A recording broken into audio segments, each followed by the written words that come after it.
Itoophiyaa keessatti waggaatti namoonni miiliyoona 7.4 ta'an haqa barbaarsaa dhimma isaanii qabatanii gara qaamolee haqa biyyattiitti ni imalu jedha. Isaan keessaa immoo namoonni miiliyoona 2.2 qofatu dhimmi isaanii ilaalamee murtee haqaa argata jedhama.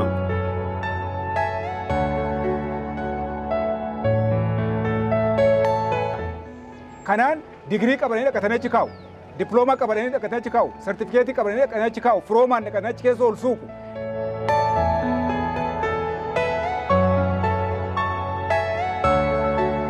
Waggaa 2 fi ji'a torbeeffaa miindaatii fi hojiitti ala ta'ee akkamittiin taa'aa jira.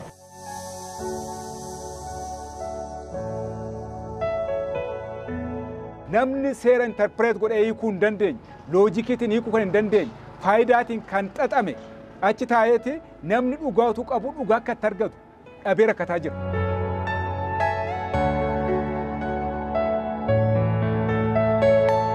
Obbo Asfaaw garuu himata isaa kaamurtee argatee raawwiin isaa dhibe kana fudhatee haga sadarkaa federaalaatti illee dhiyeeffatu dubbata.